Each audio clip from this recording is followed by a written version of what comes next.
Oke, selamat malam di Emmy Lovers dan di Mago Fans. Ketemu lagi di channel kesayangan kita, di channel Diari Mata Indigo bersama dengan Mas Yus. Masih dengan topik-topik seputar supranatural, spiritual, pseudoscience yang kemarin kita barusan bahas. Dan tentu saja topik-topik yang berkaitan dengan hal-hal yang sifatnya mistis atau gaib. Tapi untuk malam hari ini kayaknya kita nggak mau terlalu mistis-mistis banget. Kita mau coba yang lebih condong ke ilmu jiwa. Kita mau lebih condong yang agak soft aja tentang spiritual tapi agak soft. Ini tentang life consultant atau mungkin bisa dibilang juga soul therapist. Jadi memang ada orang-orang yang mungkin mendedikasikan dirinya itu untuk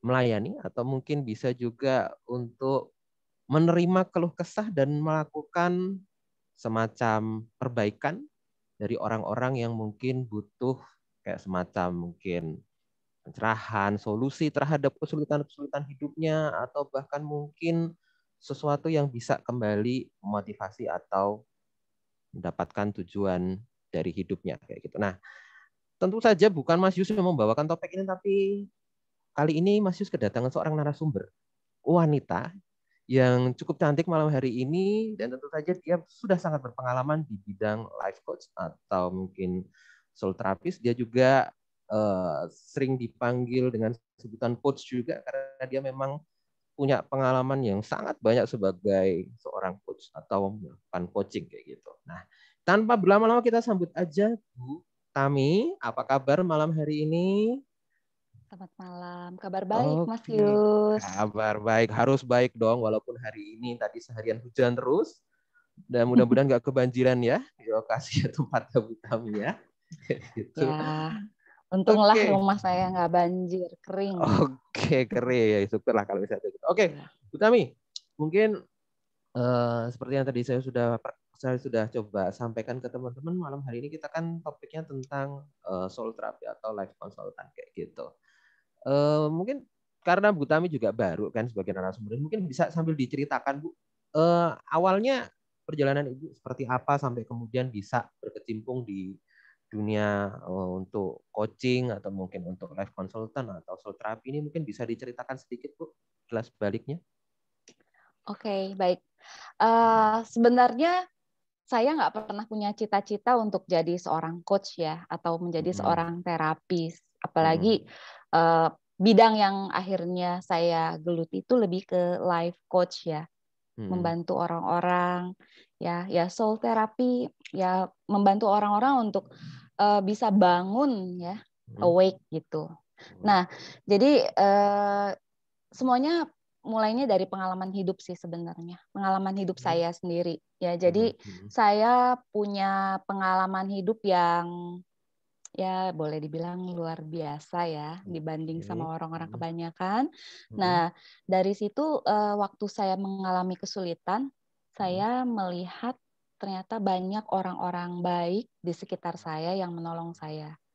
Ya, jadi saya bisa berhasil menjalani melewati proses itu dengan baik.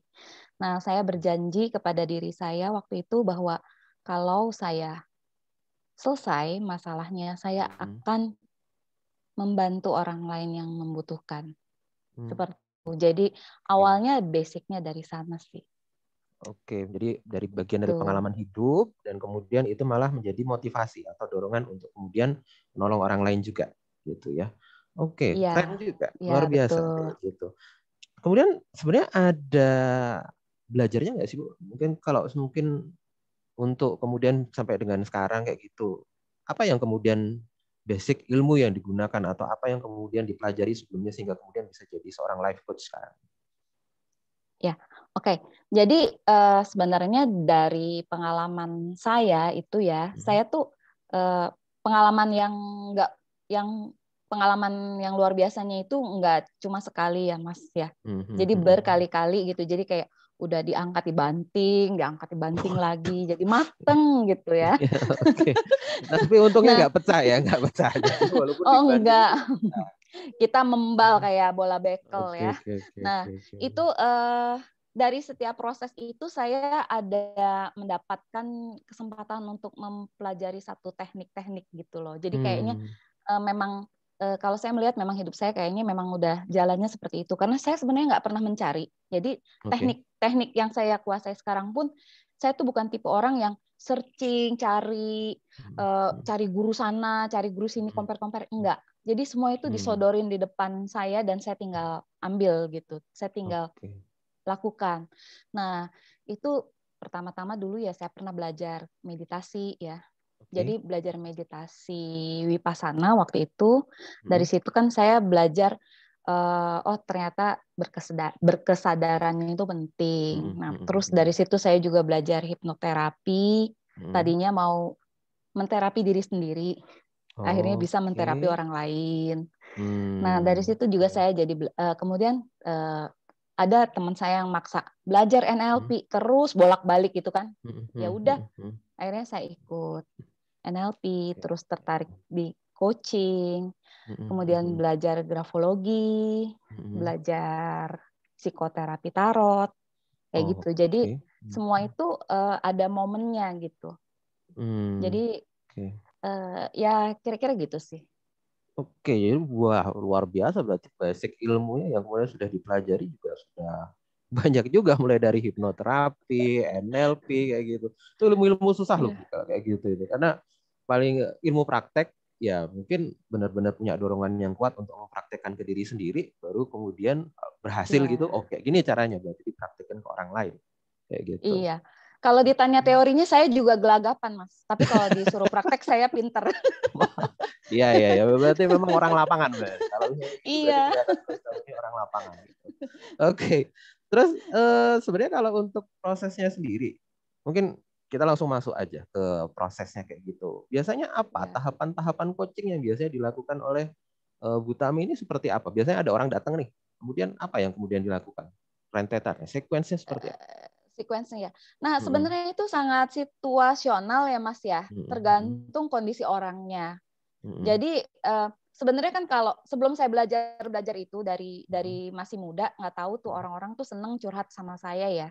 Jadi saya tuh iya, jadi mungkin kalau bercurhat sama saya tuh pinter. Dari dulu saya tuh dari belum tahu teknik coaching udah banyak orang yang mencari saya gitu. Jadi kayak saya tuh tempat sampah yang dipercaya gitu ya.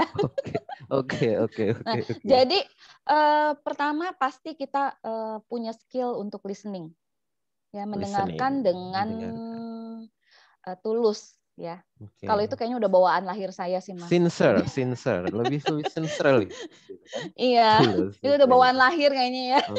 Oke. Gitu.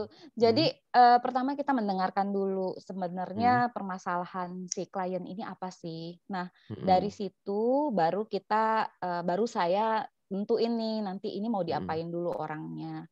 Ada yang saya lihat cukup di coaching, orangnya bilang enggak, saya maunya di hipnoterapi. Nah, karena maunya dia begitu ya supaya dia sembuh, ya udah saya ikutin. Ya udah sini di hipnoterapi gitu. Gitu sih. Saya pikir langsung disodorin kayak daftar menu gitu. Anda mau hipnoterapi atau Anda mau NLP atau Anda mau apa kayak gitu? Paket combo kayak gitu, enggak kayak gitu. Saya yang nentuin. Ya, saya yang nentuin dulu. Oh, ini cukup ngobrol-ngobrol aja sih, saya bilang ini cukup ngobrol-ngobrol aja. Masa ngobrol aja bisa sembuh? Bisa. Kalau kamu memang mau sembuh bisa kok gitu. Nanti kalau misalnya kalau ada kasus yang saya perlu mengecek kepribadian dia dulu ya. Misalnya dia punya problem relationship sama pasangan.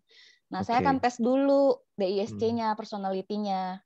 Saya cek dulu dia tipe apa, pasangannya tipe apa, kayak gitu. Terus saya suruh nulis dulu, saya baca dulu grafologinya. Ini orang ada kelainan apa enggak, kayak gitu. Gitu-gitu sih.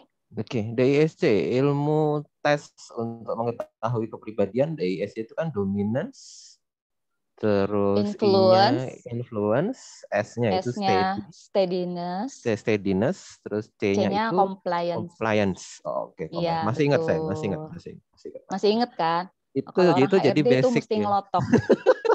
Itu basic ilmu untuk mengetahui karakter dan kepribadian orang. Iya. Dan jadi kalau kenapa Ya. Dan kenapa itu jadi dasar banget bagi kita untuk mengetahui personalitas orang, karena kita bisa hacking deh kadang-kadang gitu. Betul. Jadi kalau orang bilang, kok kamu bisa baca pikiran orang, sebenarnya pakai ilmu itu sih. Sawer kayak gitu. Oke, ini kita buka-bukaan aja rahasia. Jadi kalau yang namanya dukun atau indigo itu jangan percaya 100% itu klinik. Itu ada ilmunya sebenarnya. Ya, betul. Oke. Nah, ini kan yang membedakan antara orang yang pengalaman sama orang yang nggak pengalaman itu biasanya ya coach ya. Biasanya kan kalau udah pengalaman itu kita udah kadang-kadang tahu gitu dengan sendirinya itu biasanya bahwa walaupun dia mungkin nanyanya A gitu, tapi kita bakal ngerasa sebenarnya yang dibutuhin itu bukan A. Tapi sebenarnya dia itu pengen apa ya? Dia sebenarnya butuh B. Dia butuh solusi ini gitu. Biasanya kalau coach kami kalau misalnya ngelihat kayak gitu itu gimana cara pendeknya simpelnya gini, gimana cara coach kami mengetahui apa yang dibutuhkan sama klien dan kemudian sampai kemudian bisa tahu oh ini solusinya ini. Kayak gitu. Biasanya prosesnya seperti apa? Kayak gitu. Ya. Oke, yang pertama pasti mendengarkan itu tadi ya. Jadi sebenarnya tugas coach itu enak loh, Mas. Tugas coach itu enak. Cuma dengerin, nanya, yang si kliennya itu disuruh mikir. Jadi dia yang mikir, dia yang nyari gitu. Saya tinggal dengerin, nanya begitu. Okay. Nah, sebenarnya dari ceritanya, dari cara dia berbicara, dari gesture bodinya, dari cara dia menatap, dari tatapan mata, semua itu saya sudah bisa mengira-ngira gitu permasalahannya di mana. Tapi kalau namanya coaching itu kita nggak bisa ngarahin. Kalau dia maunya ke B, ya udah kita ikutin B. Kalau menurut saya mestinya dia selesaiin yang A, tapi dia maunya yang B, ya udah kita ikutin yang B dulu begitu. Biasanya gitu sih. Ya. Ya. Begitu. Iya. Tapi kita karena pengalaman ya, jadi biasanya saya udah tahu gitu. Jadi sebenarnya permasalahan dia tuh ngarahnya kemana. Jadi kemampuan saya untuk mengetahuinya itu membantu saya untuk memberikan pertanyaan-pertanyaan kepada dia tuh yang tepat gitu. Nah, jadi itu dia. Nggak kemana-mana gitu. Oke. Kemudian aku mau coba gali lebih detail lagi teknik yang biasanya coach lakukan kalau misalnya coba untuk bagaimana bisa menggali dengan pertanyaan-pertanyaan yang tepat itu biar nggak berambiang. Karena kadang-kadang kan tipikal orang ada yang suka cerita lah, dia bakal cerita. Dia sebenarnya pengennya ceritanya ke A nih, tapi dia cerita dulu lewat D lah, lewat E lah, baru ke A. Gitu. Gimana kemudian bisa menempatkan bahwa oke, ini nih pertanyaannya yang pasti sebenarnya seperti ini loh, biar dia langsung jawab kayak gitu. Itu biasanya gimana kalau kayak gitu? Makanya lihat sikon ya. Kalau orang depresi, biarkan dia cerita mau ke A sampai ke Z, kita dengerin aja. Oke. Gitu. Ya, jadi tergantung si klien nih. Tapi kalau kliennya cuma mau pamer atau bukan pamer. Ada pamer juga ternyata. Ada. Oh, saya tuh gini begitu. Kalau nggak relevan saya cut. Kalau nggak relevan saya cut. Jadi kami tuh belajar ada efektif interruption ya. Jadi kita menginterupsi dengan efektif gitu. Diarahkan kembali ke laptop seperti itu sih. Ya. Jadi tergantung kebutuhan mah. Oke. Jadi dengan menginterupsi tapi artinya dia juga jangan sampai tersinggung juga ya walaupun diinterupsi kayak gitu. Oke. Karena skill seorang coach yang selain tadi listening itu kita juga harus bisa membangun hubungan relasi dengan si klien. Jadi dia merasa nyaman untuk bercerita. Jadi kalau sampai si kliennya cerita terus nggak berhenti, sebenarnya si coach ini berhasil membangun rapo dengan si kliennya.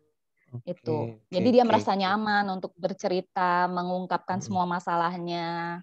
Seperti itu sih.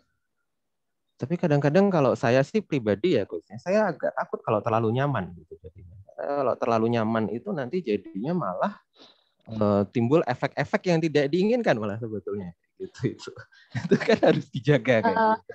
Oh, ada tekniknya. Oh, ada teknik ya? Jadi Gimana tuh kalau teknik? ada Hmm. tekniknya. Jadi kan Hmm. kalau di dunia perdukunan kan kita bikin shield ya Mas ya. Iya, iya, iya, iya.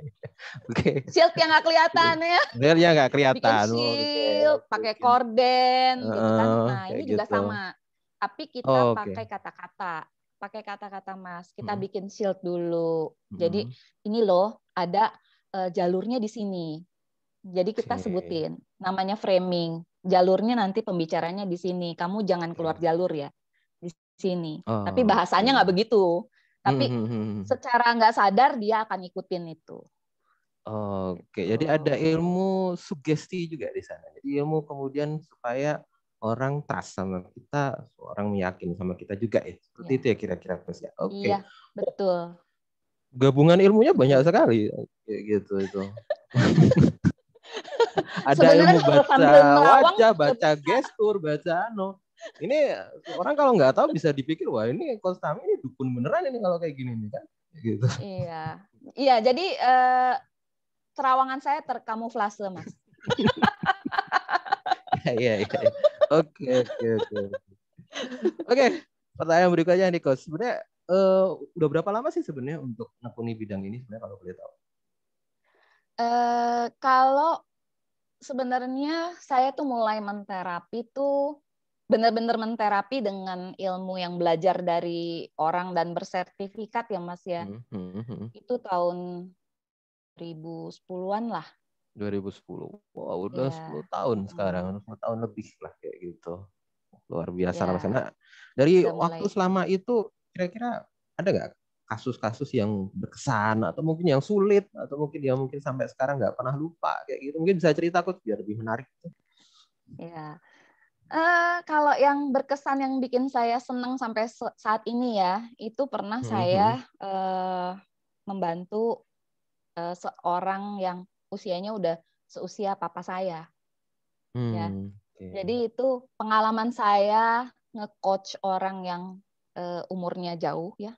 Saya Hmm, pikir, hmm, hmm, aduh ini susah nggak ya diajak ngomong kalau orang udah tua begini. Ternyata enggak. hmm, Jadi hmm, dia dari yang apa udah nggak punya semangat hidup, hmm, hmm, ya nggak berani keluar rumah, hmm, hmm, ya hmm, jadi dia mengurung diri, nggak mau hmm, bergaul, penuh dengan hmm, ketakutan, hmm, penuh kekhawatiran dan nggak bisa menghilangkan memorinya terhadap apa mantan suaminya, bukan mantan, almarhum suaminya, ya. maaf suaminya, oke. Ya, jadi masih terikat dengan semua peninggalan suaminya. Hmm, Setelah saya coach, ya cuma 3 jam sih, satu oke. kali aja, Hmm. itu bisa berubah hidupnya 180 derajat. Oh, Itu luar saya sangat biasa. senang sekali sih Hmm, itu ya. hmm, Jadi terakhir saya dapat kabar, dia udah banyak temennya, dia aktif di gereja, malah anaknya nyariin dia, nanyain mama kapan pulang ya, jam berapa pulang, ini udah malam. malah terlalu jadi sosialita. Ini Jadi malah sosialita gitu. jadi sosialita. Oh, malah yang coachnya nanti disalahin anaknya itu. Ayo takut jawab coach. Mama saya jadi Oh, sosialita sekarang. enggak. Enggak, itu memenuhi keinginan semua pihak. Oh, malah memenuhi Ya, keinginan semua pihak. ya. Oke, oke. Itu yang Kalau boleh, menyenangkan sih seperti itu. oke, itu menyenangkan. Kalau boleh tahu, teknik yang digunakan seperti apa waktu itu? Kalau boleh tahu. Itu coaching biasa, Lebih ke cuma coaching biasa ya. ngobrol-ngobrol aja, iya. Hmm. Ya, makanya orang mungkin mengira pakai ilmu apa gitu ya Hmm, di hmm, hmm, hmm. jampi-jampi minumannya dibacain doa dulu, enggak sih, diajak ngomong. Karena coaching itu sebenarnya kan saya membawa klien itu masuk ke dalam dirinya, ya, Hmm, bertemu hmm. dengan dirinya sendiri, Oke. mengetahui Hmm, permasalahannya, hmm, memahami artinya hmm. buat dirinya dan Oke. memahami apa maunya. Itu. Oke, Itu. oke, oke, oke, oke. Jadi Itu sebenarnya dirinya menyenangkan. sendiri yang kemudian mencoba untuk mengeksplor dan mungkin bisa Betul. dibilang dirinya sendiri yang menyembuhkan menyembuhkan diri kayak gitu ya. Iya, tugas saya cuma Oh, membangunkan dia aja. Jadi dia oh, bangun. oke, oke, oke, oke, oke, oke, Gitu. oke. Oke. Ada Iya. case-case yang sulit nggak atau mungkin malah yang bisa dibilang agak agak apa mungkin agak menyedihkan atau mungkin bikin bikin sampai sekarang nggak bisa lupa kayak gitu? Ada nggak, Coach? Iya. Kalau yang menyedihkan banyak ya. Jadi Oh, malah banyak. banyak. Iya banyak. Jadi kalau saya kan sering coaching awal-awal di kantor atau di teman-teman saya. Jadi kalau misalnya mereka udah nyari saya, itu artinya memang udah berjodoh sama saya bisa menolong dia gitu ya. Saya nggak pernah mau ngejar-ngejar orang. Lu tuh gua coach aja deh sembuh gitu. Saya nggak mau.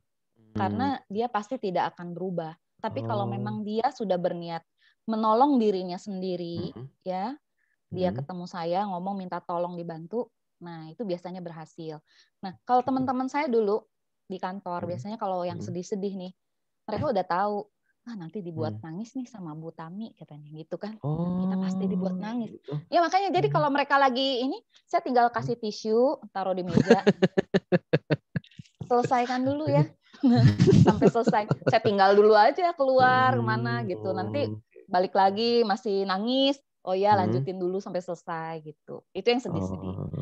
Kalau yang ada yang agak sulit itu ketika ada yang mau bunuh diri ya. Waduh, sampai kayak gitu ya? Ada beberapa klien yang mau bunuh diri, tapi yang pertama agak berat mau bunuh dirinya karena memang dia sudah melakukan ya. Jadi bukan ngomong saya mau bunuh diri aja, tapi dia sudah melakukan tindakan-tindakan beberapa kali. Percobaan bunuh diri. Iya, sudah melakukan itu. Nah, temennya ini begging sama saya, Ci, bantuin lah, Ci, bantuin gitu. Aduh, gimana ya? Ya, nanti ya, gua pikir dulu. Saya berdoa dulu. Oke.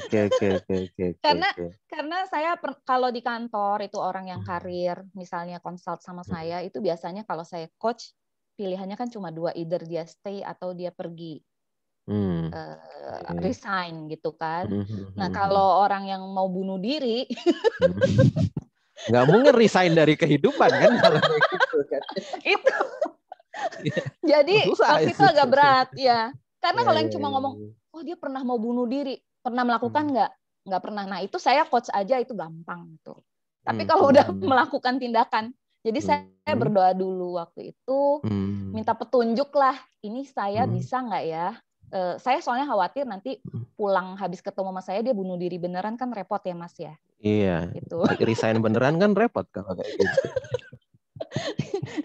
Iya, jadi saya berdoa terus ternyata ya saya dapat petunjuk lah ya, saya bisa membantu orang ini. Jadi akhirnya saya terima dia jadi klien saya gitu. Itu menariknya ya, karena saya juga pakai grafologi, jadi awal saya suruh dia tulis dulu sebelum ketemu saya. Jadi saya mau tahu sedepresi apa sih dia. Kan saya juga bisa prepare ya waktu menghadapi dia bagaimana. Itu dari waktu awal tuh dari tulisan tangannya aja udah kebaca banget. Ya. Saya baca tulisan tangannya aja udah langsung berasa penderitaan dia tuh kayak gimana gitu ya. Berat banget. Oke. Terus ya di coach beberapa cukup coach kali. aja atau pakai terapi khusus kalau misalnya bunuh diri itu harus kayaknya kalau untuk coach? Sebenarnya di coach aja itu bisa Mas, tapi kalau dia tuh waktu itu merasa kalau belum di hipnoterapi dia merasa masih ganjel. Jadi di coach berapa kali, berapa sesi itu dia udah beda. Jadi saya suruh tulis lagi, tulisan tangannya juga udah berubah. Oh, ya. Itu bisa jadi indikator ya kalau kayak gitu itu. Iya. Saya benar-benar ngecek gitu kan. Selain itu saya bantu doain juga sih sebenarnya Mas. Oke. Kekuatan yang tidak kelihatan gitu ya. Iya. Jangan sampai dia kumat lagi gitu. Lagi awal-awal saya doain, terus bikinin korden, terus bukan korden, bikin setiap hari saya doain. Nah, terus ketika udah terakhir ya, sebenarnya ketika dia sudah mulai normal, dia bilang, Ci, saya masih ada yang ganjel nih, Ci. Saya minta di hipnoterapi aja. Jadi ya udah saya ikutin aja. Kan dia merasa dia akan sembuh kalau hipnoterapi. Ya udah, sini tak hipnoterapi gitu. Selesai akhirnya. Ya. Oke, menarik sekali kalau misalnya kayak gitu. Berarti sebenarnya nggak semua teknik itu ada anunya nggak sih Bu? Maksudnya taruhlah misalnya hipnoterapi, apakah dia memang itu efektif untuk kasus-kasus yang dengan pola-pola tertentu gitu misalnya, atau mungkin kalau misalnya NLP ini efektif untuk pola-pola tertentu juga, atau sebenarnya cukup misalnya ya secara garis besar di coaching aja, yang lain hanya sebagai media materi untuk supporting aja, atau sebenarnya gimana sih kalau misalnya Iya. teknik-tekniknya itu? Tekniknya, setelah saya beberapa kali menghadapi klien, sebenarnya dengan coaching semua permasalahannya itu bisa selesai. Dengan catatan dia nggak ada sakit, maksudnya tidak ada kerusakan di otak ya Mas ya. Kalau dia ada kerusakan di otak, di coaching berapa kali pun saya nggak bisa sembuhin. Jadi itu harus harus ini ya, harus ke dokter gitu. Gitu. Tapi kalau misalnya belief si kliennya yang mau bunuh diri tuh udah grafologi, udah minta dibacain tarot juga, semuanya dia minta ya supaya dia sembuh, ya udah kita layanin aja. Gitu. Oke. Menarik sih Bu. Mungkin aku masih agak penasaran sebenarnya kalau untuk rentang usia yang mungkin pernah dihadapi ini, apakah mungkin usia-usia yang tertentu aja, atau mungkin coach juga udah misalnya juga melayani yang mungkin taruhlah usia-usia muda, ABG kayak gitu. Ya, bisa. Dari anak-anak ya? sampai ya yang tadi yang saya ceritain yang menyenangkan saya itu yang udah senior pun bisa. Anak-anak itu paling gampang. Anak-anak malah paling gampang. Paling gampang. Malah saya mikirnya malah anak-anak itu paling susah gitu kan. Ya mungkin agak ya gimana cara mereka dibuat trust, dibuat percaya, dibuat kemudian mendengarkan kata-kata kita dan lain sebagainya kayak gitu. Bukannya susah ya coach ya? Enggak, anak-anak itu pikirannya nggak ruwet. Jadi gampang. Dan subconscious mereka masih terbuka. Jadi kalau kita mau kasih sugesti yang positif juga gampang masuk. Ya kalau orang makin banyak masalah, makin ruwet, itu makin panjang gitu. Itu sih malah kalau seperti pengalaman itu. saya. Oke. Iya. Nah, ini kan Coach Samit ini kan juga salah satu mentor di grup Starseed kan, yang kemudian melayani untuk anak-anak yang mungkin gifted, anak-anak mungkin indigo, kristal, Starseed dan lain sebagainya kayak gitu. Ada nggak sih Bu, pernah ada anak-anak yang entah mungkin dia merasa terbebani karena mungkin dia gifted, atau mungkin karena dia punya kemampuan indera keenam atau sixth sense yang kemudian datang ke Ibu gitu. Pernah mengcoach mereka juga gitu? Ya, banyak ya. Kebetulan setahun ini kan kecebur di lingkungan para dukun. Dan anak-anak indigo ya. Oke. Ya, ketemu anak-anak indigo. Nah, masalahnya kalau anak-anak indigo ini, pemikirannya tuh semua itu direlate dengan hal-hal yang nggak kelihatan. Jadi, dikit-dikit tuh mikirnya seperti itu. Padahal kenyataannya belum tentu, ya. Belum tentu. Jadi banyak hal yang bisa diselesaikan dengan logika gitu, dengan melihat ke dunia nyata itu sebenarnya bisa. Itu sih. Jadi pernah tuh kasus yang kemarin ada dia merasa dadanya ditusuk tombak. Gitu kan? Ini ada yang nusuk saya nih. Ini ada yang nempel sama saya gitu. Saya coach aja pakai teknik coaching sembuh. Gitu. Oke, nggak perlu Ibu cabut tombaknya gitu, nggak perlu? Nggak perlu saya semburin air. Kamu nggak usah. Di coach aja bisa sembuh. Ya saya suruh dia supaya tambah yakin nih, kamu mandi air garam lah, apa gitu, pakai resep gitu tetap dilakukan. Iya. Oh, ilmu dukunnya tetap keluar sih kalau kayak gitu. Iya. Supaya dia ini percayalah. Ya, supaya dipercaya. Itu penting. Supaya membangun kepercayaan. Karena kalau misalnya tidak paham dunia dukun, ya gimana bisa dipercaya sama dukun-dukun, gitu kan? Ya. Intinya kan kayak gitu. Bukan gitu juga sih. Bukan gitu juga ya. Nggak, jadi gini Mas, benar intinya, ketika seorang klien itu mau sembuh, kita gunakan teknik yang menurut dia bisa membuat dia sembuh. Itu sih. Itu kata-kata yang saya mungkin harus highlight gitu.